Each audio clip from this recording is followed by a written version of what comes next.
Hey everybody, just wanted to give you a quick overview of my Quantum FPV DIY goggles from Hobby King. I did a bunch of mods to them to kind of make them suit my liking. I've yet to have my first flight with them because I'm waiting on my 250 parts, but let's get into it. The first thing you'll notice is I have these ski goggles on the back here, giving me a little bit more room and distance for magnification to the screen. Also let me wear my corrective lenses while I use this thing. I also have one of those Harbor Freight square magnifiers in there. A lot of the guys on the RC Groups forum love these. That's where I got the idea. Chopped off the arm, left the plastic frame in there, put some double-sided tape, hot glue, popped it in. Oh, works great. Sharpens up the display. Definitely better than the plastic Fresnels that came with it. To hold on these ski goggles, just a zip tie, and I have some black tape here on the sides, which block out my light.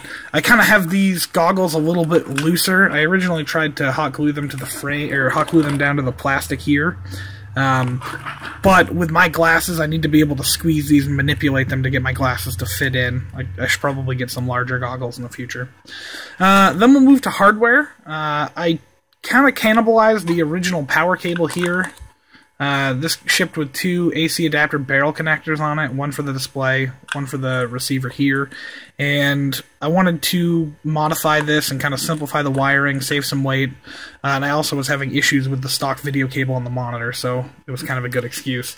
The first thing I did was remove the barrel AC adapter from the board here, and I just ran wires in and soldered directly to the board, and then I pulled power through the receiver for my monitor, just so I only have to plug one thing in. Also, am pulling video from the 50 ohm capacitor inside here. If you ever open it up and need to figure out where to pull video from, it's usually easier just to solder directly onto those resistors. You can see them in the front here. They'll say 50 ohm, and that's right where the video's coming from. And then my positive and negative leads are shared over here with the battery.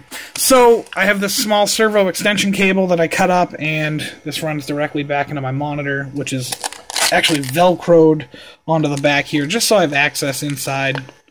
Yeah, that's pretty much it. Those are the modifications that I did to these goggles. I think they're going to be a lot better than the stock goggles.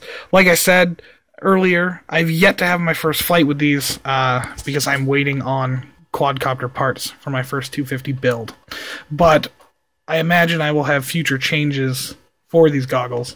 Oh, I forgot to mention, I have this cooling fan up here as well to keep things from getting foggy in there, and that works shockingly well. All I had to do was add this little 5-volt regulator here, and it's getting a little bit hot. I should probably make sure my LiPo is super far away.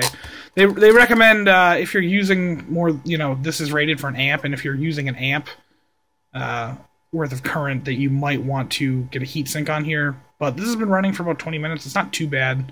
Just got to make sure it's away from the LiPo. But like I said, those are the goggles. I'm sure there'll be more modifications, but I just kind of wanted to give people who were looking at doing a project like this a more in-depth video of kind of what was going on with these modified goggles. I've seen a lot of posts about it, but not a lot of videos about them, so I hope this helped somebody, and have a good one.